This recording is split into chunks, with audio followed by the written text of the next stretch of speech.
इय्याक नअबुदु व इय्याक नस्तईन। पाकिस्तान के ख़वातीन हज़रात, इस वक्त इस्लामाबाद हाई कोर्ट के सामने हम लोग खड़े हैं और आज 190 मिलियन पाउंड का केस के हवाले से समाअत हुई है। अगली तारीख तकरीबन 10 मिनट समाअत हुई है और अगली तारीख 11 जून को हुई है। यहाँ पे नैब के वकील ने ये बात कही है कि हमें टाइम दिया जाए कि अगली मतलब हम लोग प्राइवेट लॉयर्स हायर करें। यहाँ पे एक आप मेरे साथ आए, मेरे आगे आओ। अगली तारीख उन्होंने कहा है जी कि हमें टाइम दिया जाए। इस वक्त वेलकम करते हैं अली अमीन खान गंडापुर साहब को भी और उस पे प्राइवेट वकील की हायरिंग के बारे में बात हुई है। अभी यहाँ पे अलमिया ये है, आप खुद ये देखें कि ये क्या यहाँ पे जस्टिस सिस्टम चल रहा है कि 190 मिलियन पाउंड आपका बरतानिया से आया और सुप्रीम कोर्ट के अकाउंट में पड़ा हुआ है। ये रिजीम के वज़रा कहते हैं कि जी उसको हमने अलकादर पे लगाना है, तो वज़ीर आज़म इमरान खान साहब का और बुशरा बीबी का उसके साथ क्या लेना देना? वो पैसा सुप्रीम कोर्ट में पड़ा हुआ है। रिजीम के वज़ीर कहते हैं जी हम लगाएंगे वहाँ पे, तो इसका मतलब है पैसा भी पड़ा हुआ है, उनके कंट्रोल में है। तो फिर बात ख़त्म। ये सिर्फ और सिर्फ फरमाइशी प्रोग्राम है, टोटल फरमाइशी प्रोग्राम है और मकसद उसका ये है कि हमारा अजीम कायद वज़ीर आज़म इमरान खान साहब इय्याक नअबुदु व इय्याक नस्तईन और सिरात मुस्तकीम पे खड़े हैं। वो सिर्फ और सिर्फ रब के सामने रब से की इबादत करते हैं और रब से ही मदद मांगते हैं। लोगों को इससे तकलीफ होती है और हम सारे वज़ीर आज़म इमरान खान साहब के सिपाही हैं और हमारा भी यही कौल है, हमारा भी यही फेल है। हम लोग हक और सच के साथ खड़े हैं। ये वज़ीर आज़म इमरान खान साहब के बहादुर सिपाही हैं अली अमीन खान गंडापुर साहब, जिस बहादुरी से इन्होंने हालात का सामना किया। मैं इनको भी खराज तहसीन पेश करता हूँ, मैं सारे साथियों को करता हूँ। ये आपके सामने हकायक रखते थे और ये टोपी ड्रामा भी देखते हैं कब तक जाता है। बहुत शुक्रिया जी। एक बात कर लो, बड़े शर्म की बात है, इधर ये आ जाए, थोड़ा आगे हो जाए, आप आगे आ जाए यार, जरा पीछे हो जाए। ये ले ले, ये ले ले। बिस्मिल्लाहिर्रहमानिर्रहीम। इय्याक नअबुदु व इय्याक नस्तईन। निहायत ही शर्म की बात है कि आज वकील आकर, सरकारी वकील आकर ये कह रहा है कि जी मुझे पता नहीं था और मुझे रात को पता चला है। कुछ शर्म करो, पूरी दुनिया को पता है, पूरे पाकिस्तान को पता है कि आज ये पेशी लगनी थी और तुम आगे कह रहे हो कि मुझे पता ही नहीं था। और वही डिलेइंग टैक्टिक्स, वही शर्मनाक किस्म की हरकत जो शुरू है यहाँ पर, तो यहाँ पे इंसाफ नहीं दिया जा रहा, अदलिया आज़ाद नहीं है। मैं तो यही कहूँगा कि अदलिया आज़ाद होकर अपने हक के फैसले आज़ाद तरीके से दे। और बार बार बंदे को कह रहे हैं, पूरी कौम कह रही है कि हम आपके साथ खड़े हैं, हम आपके साथ खड़े हैं।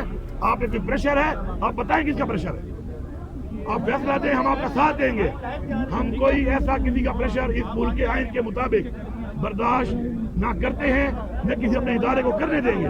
लेकिन आप सामने आए, हिम्मत करें, हक का फैसला देना आपकी जिम्मेदारी है। आपने एक हल्फ लिया हुआ है, आपने इंसाफ देना है।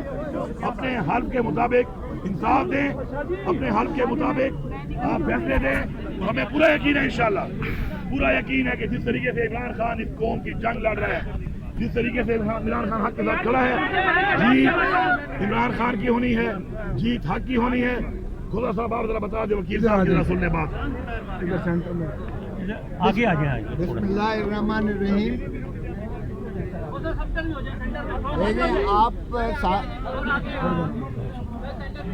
आप सारों के इल्म में है और सारी कौम के इल्म में है कि ये जो है जितने सैकड़ों के हिसाब से केसेस बनाए हैं, ये सियासी इंतकाम की शाखसाना है। और ये जनवरी में हमने अपील दायर की थी। ये जो सज़ा हुई है तोशा खाना 3 की सज़ा हुई है। पहले में मैंने सस्पेंड करवाई थी, वो जो 3 साल इलेक्शन कमीशन वाले कंप्लेंट था। दूसरे में इस्तगासे ने खुद कहा कि जी इसमें बहुत सारी खामियां हैं, इसको मुअत्तल कर दें।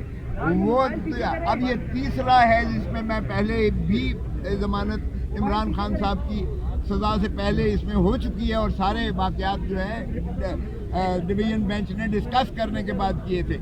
اب آپ کے علم میں ہے کہ ہر ہفتے 1 مہینے سے ہر ہفتے پشاور سے لے کے کراچی پوری پارٹی اور پوری قوم جو ہے وہ یہاں اکٹھی ہوتی ہے. اور اس لیے کہ پہلے انہوں نے دفتر نے اعتراض لگا دیا کہ ارجنٹ اپلیکیشن کیا ہے, اور خود ہائی کورٹ اس اعتراض کو کہہ رہی ہے کہ یہ غیر قانونی یہ اعتراض دفتر نے لگایا ہے. تو میں نے کہا جناب اگر غیر قانونی اعتراض لگایا ہے تو اس کی سزا تو آپ نے عمران خان اور بشرا بی بی کو دے دی کہ 1 ہفتے کے بعد کیس کو لگایا جائے. باہر کا 1 ہفتے کے بعد جب کیس لگتا ہے تو پھر نوٹس ہوتا ہے, اور پھر جب تاریخ لگتی ہے جو دی جاتی ہے اس دن تاریخ یہاں ساری پارٹی آئی ہوتی ہے لیکن دفتر پھر اسے نہیں لگاتا. یہ 1 مہینے سے یہ چوہے بلی کا کھیل تماشا یہاں چل رہا تھا.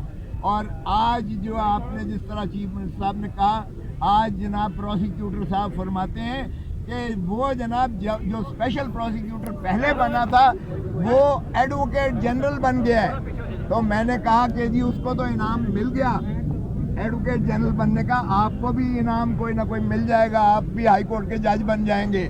تو یہ تو عالم ہے. باہر کیف کوئی جواز نہیں تھا. میں نے کہا جی ان کا نوٹیفیکیشن دیکھ لیں. یہ نوٹیفیکیشن 10 بندوں کا جو بنا ہے بنا ہی عمران خان اور بشرا بی بی کے مقدمات کے لیے ہے جو یہ فرما رہے ہیں. تو اس لیے کسی اور پروسیکیوٹر کی کیسے اجازت دی جا سکتی ہے. اور وہ قانون جو سپریم کورٹ نے کہہ دیا کہ جو پرائیویٹ وکیل نہیں رکھ سکتے آپ موٹی موٹی فیسیں جو ہے عوام کے پیسے سے جو ہے پیٹ کاٹ کے ان کو دیں, جب تک کہ اٹارنی جنرل یہ نہ کہے کہ میں نااہل ہوں, میں نالائق ہوں, میں اس طرح کا مقدمہ نہیں کر سکتا, تو پھر اٹارنی جنرل کو اٹارنی جنرل رہنا ہی نہیں چاہیے. سماعت جو ہے ہونی ہے.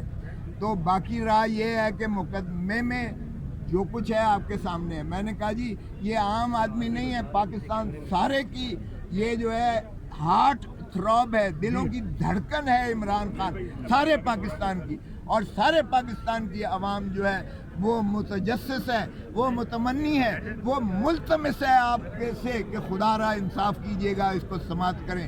جس دن یہ سماعت ہوا آپ کے سامنے آ جائے گا کہ اس کیس میں ذرا برابر بھی کوئی ایسی شواہد نہیں ہے. نہ تو خزانے میں سے ایک ڈھیلا نکلا ہے, نہ القادر ٹرسٹ والے میں سے کوئی بھی مفاد عمران خان یا بشرا کو میسر آیا ہے.